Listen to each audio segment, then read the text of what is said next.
السلام علیکم ورحمۃ اللہ وبرکاتہ۔ آج کی احادیث حاکم اور رعایا یعنی گورنمنٹ اور پبلک ان کے ریلیشن سے متعلق ہیں۔ بڑی اہم باتیں کہی گئی ہیں اور ہر شہری کو چاہیے کہ وہ ان باتوں کا خیال رکھے، اور حاکم کو بھی چاہیے کہ ان احادیث پر غور کرے اور اسی کے مطابق اپنی حکومت چلائے۔ پہلی حدیث ہے حاکم کی اطاعت۔ حدیث نمبر ہے 3494/4۔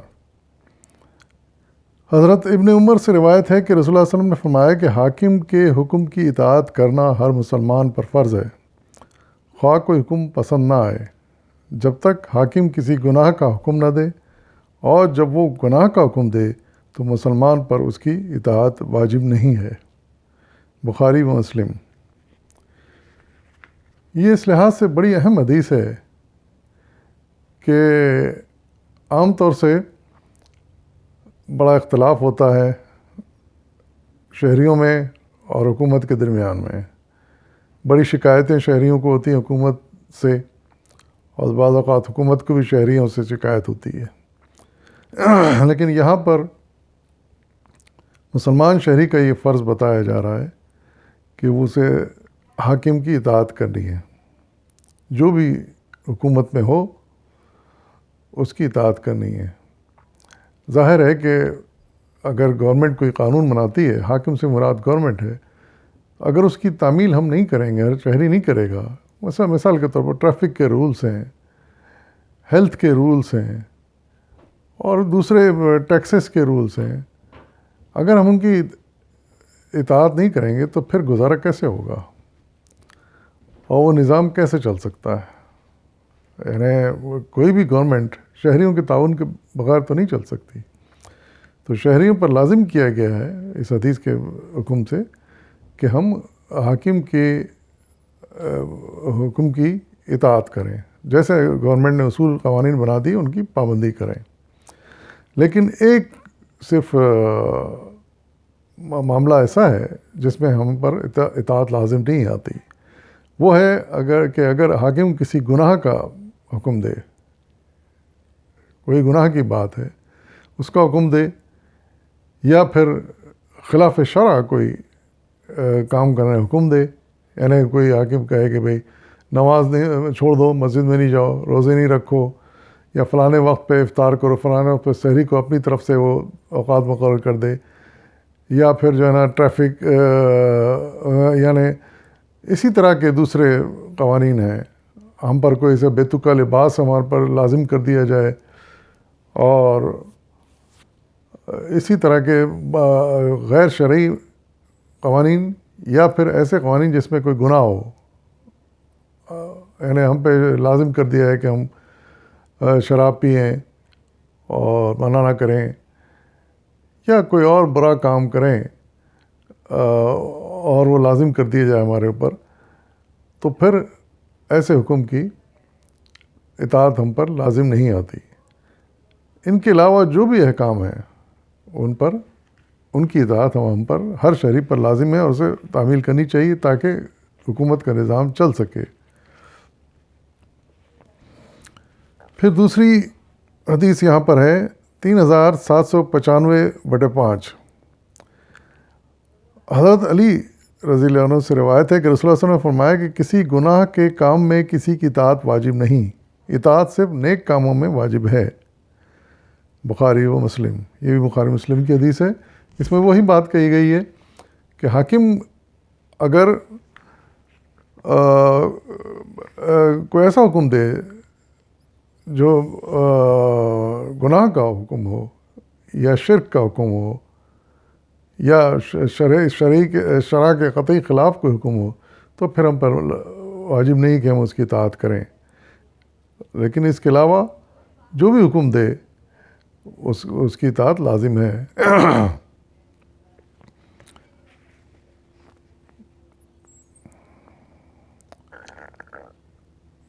پھر تیسری حدیث ہے کہ ملت میں انتشار پھیلانے والے 3498/8۔ حدیث نمبر حضرت ابن عباس سے رضی اللہ عنہ سے روایت ہے کہ رسول اللہ صلی اللہ علیہ وسلم نے فرمایا کہ تم میں سے جو شخص اپنے حاکم کی طرف سے کوئی ایسی بات دیکھے جو اسے ناگوار ہو تو صبر کرے، اس لیے کہ جو شخص جماعت سے ایک بالش بھی جدا ہوا اور اسی حالت میں مر جائے تو اس کی موت ایام جاہلیت کی سی موت ہوگی۔ یہ بھی بخاری مسلم کی حدیث ہے۔ اس میں بھی رعایا کو یعنی پبلک کو یہ ہدایت کی جا رہی ہے کہ حاکم یعنی گورنمنٹ کوئی ایسی حکم نافذ کرتی ہے، ایسا قانون نافذ کرتی ہے جو ہمیں پسند نہیں، ناگوار گزرتا ہے، تو ایسے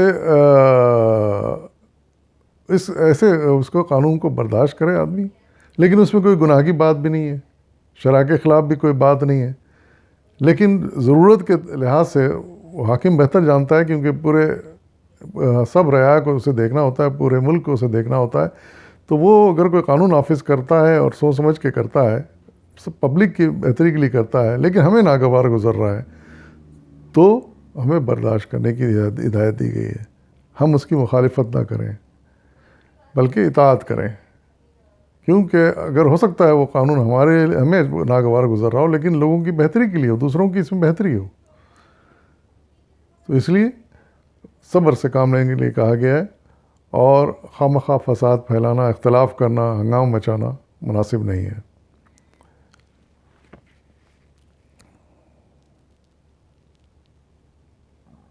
اور پھر اسی میں بات آگے کر رہی ہے کہ انہیں خواہ اگر اختلاف حکومت سے کیا جائے، گورنمنٹ سے کیا جائے، حاکم سے کیا جائے، اور ایک انتشار ملک میں پیدا ہو جائے، تو اندازہ لگایا جا سکتا ہے کہ وہ انتشار کتنا پھیل سکتا ہے اور اس کا کیا انجام ہو سکتا ہے۔ تو اسی انتشار کو روکنے کے لیے کہ آپس میں اختلاف نہ ہو، انتشار نہ ہو، لڑائی جھگڑے نہ ہو، یہ ہدایت دی جا رہی ہے کہ اس کو برداشت سے کام لیا جائے، اور اس کو سمجھانے کی کوشش کی جائے کسی طریقے سے، میڈیا کے ذریعے سے یا اپنے نمائندوں کے ذریعے سے سمجھانے کی کوشش کی جائے کہ دیکھو اس میں یہ تکلیف ہو رہی ہے، اس کو بدل دو، یا اس میں یہ تبدیل لے آؤ، یا کینسل کر دو اس کو، تو یہ کیا جا سکتا ہے۔ لیکن ہنگامہ پیدا کرنا، انتشار پیدا کرنا، اس کی یہاں پر مذمت کی گئی ہے، اور یہاں تک کہا گیا ہے کہ اگر اسی انتشار کی حالت میں خواہ مطلب ہے کہ ہم انتشار پیدا کریں، قوم میں، ملک میں انتشار پیدا ہو، لڑائی جھگڑے کی نوبت آ جائے، اور اسی حالت میں انسان اگر مر جائے تو اس کی موت ایسی ہوگی جیسے ایام جاہلیت میں، یعنی جاہلیت کا جو دور تھا اسلام آنے سے پہلے، تو اس میں جو موت ہوئی جہالت کی حالت میں، تو ویسی موت ہوگی۔ ظاہر یہ جہالت کی بات ہے کہ بغیر سوچے سمجھے انسان مخالفت شروع کر دے، انتشار شروع کر دے، لڑائی جھگڑے شروع کر دے، اسی کو روکنے کے لیے ہدایت دی جا رہی ہے۔ اگلی بات ہے کہ حکومت اور امارت کے طالب نہ بنو۔ حدیث نمبر ہے 3509/20۔ حضرت عبد الرحمن بن سمرہ سے روایت ہے کہ رسول اللہ صلی اللہ علیہ وسلم نے فرمایا کہ امارات اور حکومت کی خواہش نہ کرو، اس لیے کہ اگر تم کو مانگنے سے حکومت ملی تو حکومت کے حوالے ہو جاؤ گے، اگر بے مانگے ملی تو خدا کی طرف سے تم کو مدد دی جائے گی۔ یہ بخاری مسلم کی حدیث بھی ہے۔ اس میں بڑی اہم بات کہی گئی ہے، اور وہ یہ کہ اقتدار کی حرص و حوث بڑی بری چیز ہے، اس میں مبتلا نہ ہو، اس کے لیے جدوجہد نہ کرو کہ اقتدار حاصل ہو جائے، ہم حاکم بن جائیں۔ یہ حوث بہت بری ہوتی ہے، کیونکہ اگر ایسا ہوا، ہم نے وہ کوشش کی، مارا ماری کر کے ہم حاکم بن بھی گئے، تو ارشاد فرمایا جا رہا ہے کہ تم پھر اقتدار کے حوالے ہو جاؤ گے، یعنی حکومت کے حوالے ہو جاؤ گے، یعنی تم اسی میں ڈوب کے رہ جاؤ گے، اس کے فائدے اٹھانے میں، اور پھر نتیجہ یہ ہوگا کہ پھر ظلم کی طرف، جب حکومت اپنا اقتدار حکم چلے گا تو پھر انسان قابو سے باہر ہو جاتا ہے، پھر وہ ظلم پر اتر آتا ہے، یعنی پھر وہ ایسے